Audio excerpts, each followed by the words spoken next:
সেটা উনারা বলতে পারে ভাই, আমরা জানি না। তারা বলতেছে আমরা এখন আমলিকে দোষ।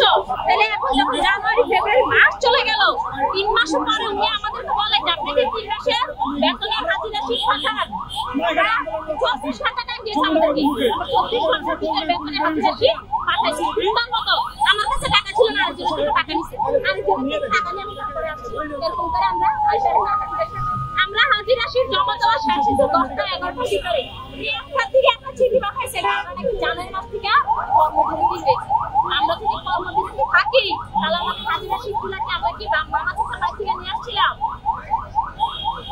আমাদের হাজিরা শীতকে আমার মামা চাচার বাড়ি থেকে নিয়ে আসছিলাম।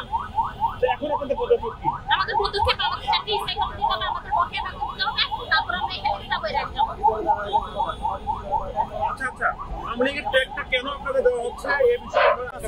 আমাদের নিয়োগটা হচ্ছে রিটার্ন ভাইভা এবং মাধ্যমে সবকিছু সম্পূর্ণ করে সরকারি চাকরির মতোই সবকিছু সম্পূর্ণ করে আমাদেরকে নিয়োগ দেওয়া হয়েছিল। কিন্তু 3 মাস করে করে পরবর্তীতে তারা 6 মাস 1 বছর করে করে আমাদেরকে 5 বছর সার্ভিস দিয়েছে।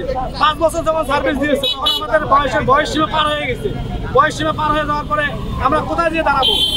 আজকে যখন 2025 সালে আমরা এসে পৌঁছাইছি তখন আমাদেরকে বলে মৌখিক আশ্বাস দিয়ে বলছে গত ডিসেম্বর মাসে বলে যে তোমরা তোমাদের সেবা অবগত রাখো, আমরা তোমাদের মেয়াদ বাড়ার ব্যবস্থা করতেছি। পরবর্তীতে জানুয়ারি মাসের 7 তারিখে স্টেইং কমিটির 13 তারিখে একটা মিটিং হয় সচিবালয়ে।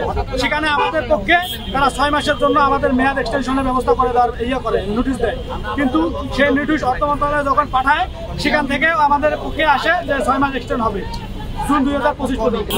মে মাসে আসিয়া ওরা আমাদেরকে বলে কর্মে অনুপস্থিত দেখে ওরা একটা চিঠি ধরা দিয়ে আমাদেরকে বলে তোমাদের চাকরি শেষ, তোমরা এখন যেতে পারবে। আমাদের 5 মাস থেকে তারা বেতন দেয় নাই এবং আমাদেরকে হুট করে একটা চিঠি ধরা দিয়ে বলে তোমাদের চাকরি শেষ।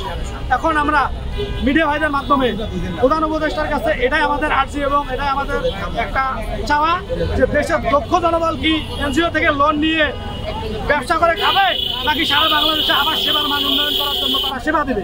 এটাই আমার প্রশ্ন।